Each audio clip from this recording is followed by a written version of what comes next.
Subscribe now and press the bell icon. Never miss an update. नमस्कार साथियों, स्वागत करता हूं सबका इस YouTube चैनल पर जिसका नाम है स्टडी विद पीएन लोधा। शिक्षा मनोविज्ञान का मॉडल पेपर नंबर ये 44 है, लिखा नहीं है, मैं बता देता हूं। मित्रों, इसके पहले के 43 टेस्ट देखने के लिए आप लास्ट में वीडियो के एंड स्क्रीन में मैंने प्लेलिस्ट लगा दी है, तो 43 टेस्ट वहां से आप देख सकते हो। आज की जो प्रश्नोत्तर ये बिल्कुल शानदार होने वाली है। अप्लाइड क्वेश्चन अधिकतर आपको देखने को मिलेंगे, बहुत ही नए क्वेश्चन यहाँ पर देखने को आपको मिलने वाले हैं साथियों। तो चलिए वीडियो को शुरू करते हैं। दोनों लेवल है, तो अभी मैंने एक हिंदी का भी टेस्ट अपलोड किया है, तो उसको अगर नहीं देखा है तो उसको भी ज़रूर देखें। पूरे के पूरे 30 क्वेश्चन है। टेस्ट नंबर 34वां है साथियों, हिंदी का। तो चलिए वीडियो को शुरू करते हैं। पहला क्वेश्चन, तुम मुझे कोई भी बालक दो और उसे मैं कुछ भी बना सकता हूँ। उपयुक्त कथन किसके महत्व को प्रदर्शित करने में सही बोध नहीं करवा रहा है? वातावरण, विद्यालय, समाज और वंशानुक्रम। तो साथियों, ये जो कथन है वाटसन के द्वारा कहा गया था कि तुम मुझे कोई भी बालक दे दो और उसे मैं कुछ भी बना सकता हूँ। तो मतलब यहाँ पर पूर्ण रूप से वंशानुक्रम को एक तरफ कर दिया गया है, क्योंकि वंशानुक्रम की विशेषता ही नहीं है कि भाई कुछ भी बना सकते हैं, तो फिर वंशानुक्रम का कौन सा महत्व रहा? तो फिर इसमें वंशानुक्रम के महत्व को प्रदर्शित नहीं किया जा रहा है इस कथन के माध्यम से। बाकी वातावरण, विद्यालय, समाज, ये तीनों चीज़ें, विद्यालय, समाज, ये वातावरण में आ जाती है, इसलिए हम इनको सही न मानकर सही किसको मानेंगे? वंशानुक्रम को, क्योंकि ये कथन वंशानुक्रम के महत्व को बिल्कुल भी महत्वता नहीं देता है। तो फोर्थ विकल्प आपका इस प्रकार से सही है प्रश्न नंबर 1 में। प्रश्न नंबर 2, किसके अनुसार विकास लंबवत एवं केंद्र से होता है? कुप्पुस्वामी, सोरेनसन, फ्रैंक और मुनरो। तो साथियों, विकास लंबवत एवं केंद्र से होता है, ऐसा कुप्पुस्वामी का मानना था। विकल्प नंबर 1 सही है आपके प्रश्न नंबर 2 में।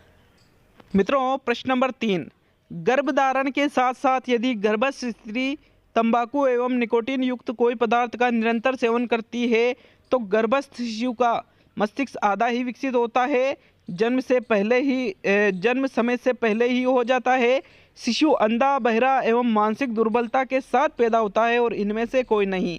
तो मित्रों देखिएगा, वेरी इंपॉर्टेंट क्वेश्चन है, उलझा हुआ क्वेश्चन है। कैसे? क्योंकि कोई गर्भस्थ स्त्री है, ठीक है, गर्भ में शिशु है और वो लगातार तंबाकू या निकोटीन युक्त कोई से भी पदार्थ का लगातार सेवन करती है उस समय के दौरान, तो होता क्या है, जो प्री मैच्योर शिशु होता है, ठीक है, मैच्योर शिशु नहीं है, उसका शरीर पूर्ण रूप से विकसित नहीं है, फिर भी उसका जन्म हो जाता है, तो साथियों जन्म उसका समय से पहले ही हो जाता है ऐसे केस में। तो इसलिए आपका सेकंड विकल्प सही है प्रश्न नंबर 3 में। चलिए नेक्स्ट आगे बढ़ते हैं प्रश्न नंबर 4 की ओर। मित्रों, प्रश्न नंबर 4, किसने कहा उत्तर बाल्यावस्था में किशोरावस्था एवं उत्तर बाल्यावस्था में प्रौढ़ावस्था के लक्षण आ जाते हैं? होलिंगबर्थ, स्टैनले हॉल, किंग और सिम्पसन। तो साथियों, इसका सही आंसर है उपरोक्त कथन किंग के द्वारा कहा गया है। किसके द्वारा कहा गया है ये कथन? किंग के द्वारा। थर्ड विकल्प आपके चौथे क्वेश्चन में सही है। नेक्स्ट देखते हैं मित्रों प्रश्न नंबर 5 को। 5वां क्वेश्चन देखिएगा, निम्न में से कौन से विकल्प में संवेग व मूल प्रवृत्ति का संबंध सही प्रदर्शित नहीं हो रहा है?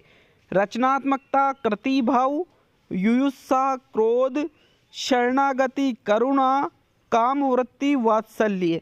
तो साथियों देखिए, कृतिभाव से रचनात्मकता सही है, क्रोध से युयुत्सा सही है, करुणा से शरणागति सही है, लेकिन काम प्रवृत्ति से साथियों वात्सल्य नहीं रहेगा। वात्सल्य तो संतान कामना आता है, फिर साथियों काम प्रवृत्ति में वात्सल्य नहीं आता है।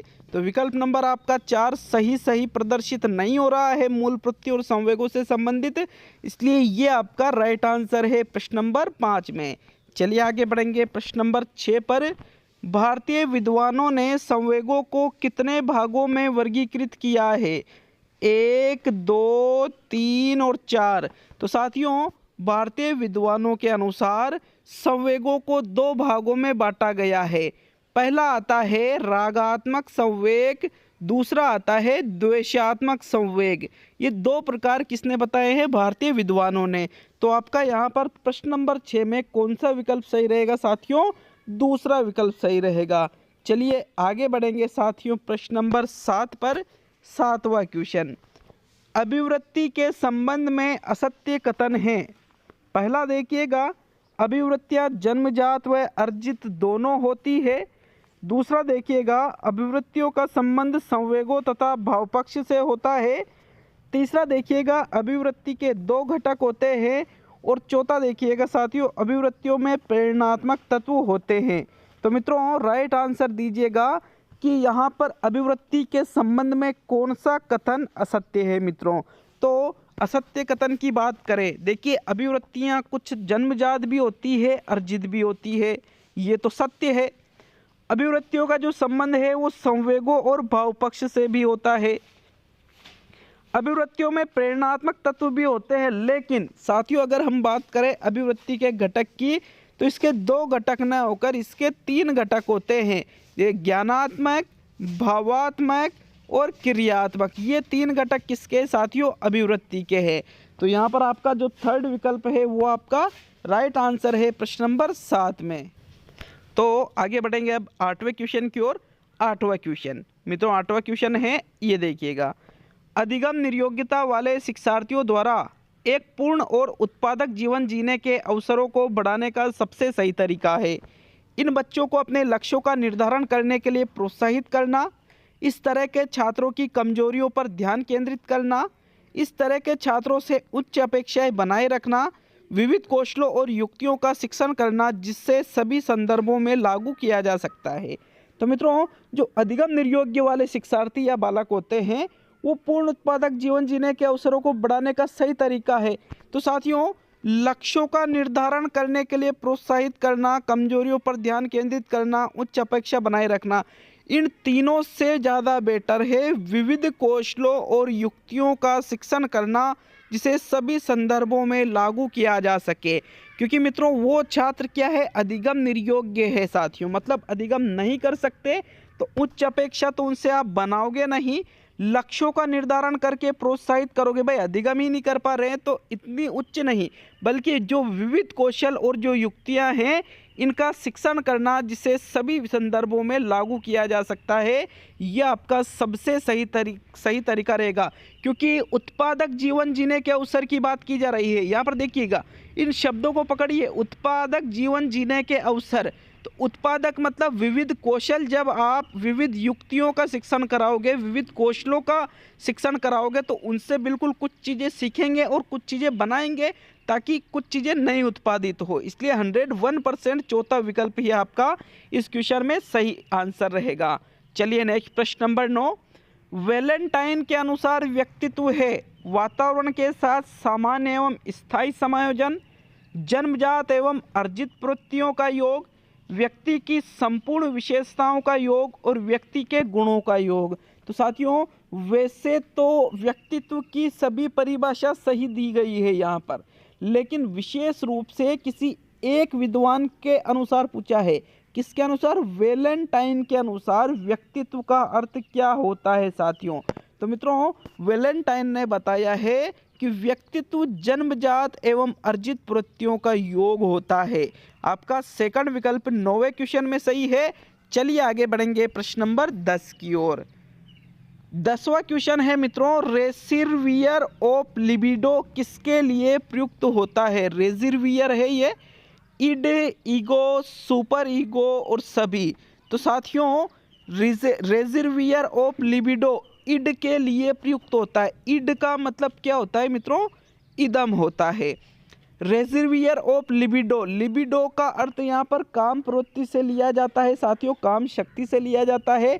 तो इसका जो संरक्षण है वो इड के द्वारा होता है, इड में ये संग्रहित होती है। आपका प्रथम विकल्प सही रहेगा 10वें क्वेश्चन में।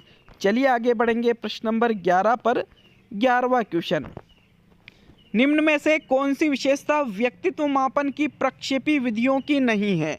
देखिएगा विकल्प नंबर 1 को, इसके माध्यम से व्यक्ति के अचेतन मन की बातों को ज्ञात किया जाता है। अपनी बातों, विचारों, भावनाओं, अनुभव आदि को स्वयं ने बताकर किसी अन्य उद्दीपक के माध्यम से अभिव्यक्त करना। इसमें व्यक्ति के चेतन मन का ज्ञान किया जाता है और इनमें से कोई नहीं। तो साथियों, व्यक्तित्व मापन की जो प्रक्षेपी विधियां हैं उनमें कभी भी चेतन मन का ज्ञान नहीं किया जाता है, बल्कि व्यक्ति के अचेतन और अर्धचेतन मन का अध्ययन इसमें किया जाता है। तो ये कथन क्या है साथियों? गलत है। ये प्रक्षेपी विधियों की विशेषता नहीं है। बाकी पहला और दूसरा जो है, अचेतन मन की बातों को ज्ञात किया जाता है, डायरेक्टली नहीं बल्कि किसी अन्य उद्दीपक के माध्यम से ज्ञात किया जाता है। तो यहाँ ये दोनों कथन तो सही है, दोनों तो विशेषता है, लेकिन तीसरी विशेषता यहाँ नहीं है, इसलिए तीसरा विकल्प आपका राइट आंसर रहेगा 11वें क्वेश्चन में। चलिए 12वें क्वेश्चन की ओर। बुद्धि अखंड इकाई है, एक समय में एक ही काम करती है, कथन किस सिद्धांत को द्योतक करता है? विकासात्मक सिद्धांत, बहुकारक सिद्धांत, प्रतिदर्श का सिद्धांत और एक कारक सिद्धांत। तो साथियों, बुद्धि अखंड इकाई है, एक समय में एक ही काम करती है, ये कहलाता है बुद्धि का एक कारक सिद्धांत, जो कि अल्फ्रेड बिने के द्वारा दिया गया था। इसको बुद्धि का सत्तात्मक सिद्धांत भी कहा जाता है। साथियों, यहाँ पर देखिए, अखंड और अविभाज्य इकाई इन्होंने बुद्धि को माना है। तो बहुकारक, प्रतिदर्श, विकासात्मक राइट आंसर नहीं है, बल्कि एक कारक सिद्धांत राइट आंसर है। चलिए आगे बढ़ेंगे प्रश्न नंबर 13 की ओर। कार्य की इच्छा पूरी नहीं होने पर व्यक्ति कल्पनाओं के साथ माध्यम से मर्सिडीज कार में अपनी प्रेमिका के साथ लोगों से सलामी ले रहा होता है। कथन में समायोजन की कौन सी युक्ति प्रयुक्त हुई है? तादात्म्यकरण, दिवा स्वप्न, प्रतिगमन और विपरीत रचना। तो साथियों देखिए, कार की इच्छा थी किसी की, लेकिन कार नहीं ले पाया, तो फिर वो सोच रहा है कि मर्सिडीज कार में घूम रहा हूँ प्रेमिका के साथ, लोग मुझे सलामी कर रहे हैं, सलामी दे रहे हैं। तो मतलब वो होता है डे ड्रीमिंग, दिवा स्वप्न, फैंटेसी इसको कहा जाता है। सेकंड विकल्प आपका 13वें क्वेश्चन में सही है साथियों। चलिए आगे बढ़ेंगे प्रश्न नंबर 14 की ओर। सृजनशीलता के पोषण हेतु एक अध्यापक को अपने विद्यार्थियों को रखना चाहिए कार्य केंद्रित, लक्ष्य केंद्रित, कार्य एवं लक्ष्य केंद्रित और पुरस्कार प्रेरित। तो साथियों, सृजनशीलता के पोषण हेतु पुरस्कार से सृजनात्मकता को बढ़ावा नहीं मिलता है साथियों। नेक्स्ट आगे के प्रश्नों की बात करें, कार्य केंद्रित या लक्ष्य केंद्रित या दोनों। तो साथियों देखिएगा, सृजनशीलता के पोषण हेतु एक अध्यापक को अपने छात्रों को कार्य केंद्रित रखना चाहिए, न कि लक्ष्य केंद्रित। क्योंकि कार्य केंद्रित में अगर कार्य करेगा ठीक है, अपने हिसाब से कार्य करेगा, तो सृजनात्मकता उससे बढ़ जाएगी। विकल्प नंबर 1 सही है, रीट में आया हुआ क्वेश्चन है। इस क्वेश्चन में प्रथम विकल्प यही वाला सही माना गया था। चलिए नेक्स्ट प्रश्न नंबर 15। निम्न में से कौन सा विकल्प उपलब्धि में व्यक्तिगत भिन्नता का प्रतीक नहीं है? पूर्व अनुभवों में भिन्नता, लिंग में भिन्नता, रुचियों में भिन्नता और पूर्व निर्देशन में भिन्नता। तो साथियों उपलब्धि, तो भैया अनुभव भी उपलब्ध होते हैं, रुचियां भी, पूर्व निर्देशन भी, लेकिन लिंग में भिन्नता, तो लिंग में भिन्नता साथियों ये तो कोई उपलब्धि नहीं होती है भाई, ये तो जन्मजात होती है। उपलब्धि क्या है? तो साथियों ये उपलब्धि के संदर्भ में सही नहीं है। आपका यहाँ पर कौन सा आंसर सही रहेगा? दूसरा विकल्प सही रहेगा प्रश्न नंबर 15 में। चलिए अब आगे बढ़ेंगे साथियों प्रश्न नंबर 16 पर। 16वां क्वेश्चन, मानसिक रूप से पिछड़े बालकों के लिए निम्न में से कौन सी व्यूह रचना कार्य करेगी? कार्यों को मूर्त रूप से समझना, छात्रों को लक्ष्य निर्धारित करने के लिए प्रोत्साहित करना, स्व अध्ययन के अवसर प्रदान करना और सहायता के लिए बाहर से संसाधनों को प्राप्त करना। तो साथियों जो मानसिक रूप से पिछड़े हुए बालक है, तो सबसे ज़्यादा सहायक व्यू रचना रहेगी कार्यों को मूर्त रूप से समझना। अगर किसी भी चीज़ को वो मूर्त रूप से समझेगा, जैसे बच्चे को आप कोई चीज़ पढ़ा रहे हो, अगर वो चीज़ वहाँ कक्षा में ला कर के दिखा करके पढ़ाओगे, मूर्त रूप से बच्चा उसको देखेगा, तो एक मानसिक रूप से पिछड़ा बालक भी उस चीज़ को सीख जाएगा। साथियों सिर्फ लक्ष्य निर्धारित करने के लिए प्रोत्साहित करने से ही काम नहीं चलेगा। स्वाध्ययन के अवसर प्रदान करना, स्वाध्ययन प्रतिभाशाली बालकों के लिए, लेकिन यह मानसिक रूप से पिछड़े बालकों की बात की जा रही है, इसलिए विकल्प नंबर 1 सही है आपके 16वें क्वेश्चन में। चलिए आगे बढ़ेंगे प्रश्न नंबर 17 पर। RT 2009 का सबसे विस्तृत अध्याय कौन सा है? अध्याय 1, अध्याय 2, अध्याय 3, अध्याय 4। तो साथियों RT 2009 का सबसे विस्तृत अध्याय कौन सा है? यहाँ पर अध्याय 4 ही सबसे विस्तृत अध्याय है। विकल्प नंबर 4 आपका राइट आंसर है साथियों प्रश्न नंबर 17 में। चलिए नेक्स्ट आगे बढ़ेंगे मित्रों प्रश्न नंबर 18 की ओर। 18वां क्वेश्चन, क्रियात्मक अनुसंधान के संबंध में असत्य कथन है। यह शिक्षकों द्वारा कार्यों की गुणवत्ता में सुधार हेतु प्रयोग किया जाता है, समस्या का व्यवहारिक हल खोजा जाता है, नवीन सिद्धांत स्थापित किया जाता है। क्रियात्मक अनुसंधान शब्द का सर्वप्रथम प्रयोग कोलियर ने किया था। तो मित्रों जी हाँ, सबसे पहले क्रियात्मक अनुसंधान शब्द का प्रयोग कोलियर ने ही किया था। शिक्षकों द्वारा कार्यों की गुणवत्ता में सुधार हेतु प्रयोग किया जाता है, व्यवहारिक हल खोजा जाता है समस्या का, लेकिन नवीन सिद्धांत इसमें स्थापित नहीं किया जाता है साथियों। थर्ड विकल्प आपके 18वें क्वेश्चन में सही है। चलिए आगे बढ़ेंगे प्रश्न नंबर 19 की ओर। तो मित्रों 19वें क्वेश्चन की ओर बढ़ते हैं। क्या है आपके प्रश्न नंबर 19? हर्बर्ट उपागम पर आधारित पाठ योजना का दूसरा पद है तैयारी, प्रस्तावना, प्रस्तुतिकरण और सामान्यीकरण। तो मित्रों जो हर्बर्ट उपागम है इस पर आधारित पाठ योजना का दूसरा, पहला पद तो है साथियों आपके प्रस्तावना और दूसरा है साथियों आपके प्रस्तुतिकरण। तो थर्ड विकल्प आपके सही रहेगा 19वें क्वेश्चन में। अब 20वां और अंतिम क्वेश्चन, 20 ही क्वेश्चन है साथियों आज साइकोलॉजी के, हिंदी के पूरे 30 क्वेश्चन मिलेंगे। इसके बाद एक और वीडियो आ रहा है आपके संस्कृत के प्रत्ययों की ट्रिक वाला, तो उस वीडियो को जरूर देखिएगा। बहुत ही शानदार छोटा सा वीडियो है पूरा। अगर आपको प्रत्यय समझ में नहीं आते तो बिल्कुल एक 10 से 15 मिनट के वीडियो में संस्कृत के प्रत्यय को आप आसानी से समझ पाओगे उस वीडियो के माध्यम से। प्रश्न नंबर 20 है, संकलित आकलन से में सम्मिलित है।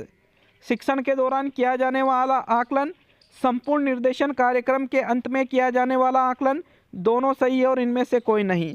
तो साथियों जो शिक्षण के दौरान आकलन किया जाता है वो तो रचनात्मक आकलन किया जाता है, और जो संपूर्ण निर्देशन कार्यक्रम में अंत में किया जाता है वो कहलाता है संकलित आकलन। तो आपका सेकंड विकल्प 20वें क्वेश्चन में सही है। साथियों ये साइकोलॉजी के 20 क्वेश्चन आज के पूरे हुए। कमेंट करके जाइए कैसा लगा वीडियो, जरूर बता के जाए और ईमानदारी से बताए कितने क्वेश्चन सही हुए। बहुत बहुत धन्यवाद साथियों, मिलते हैं अगले वीडियो में।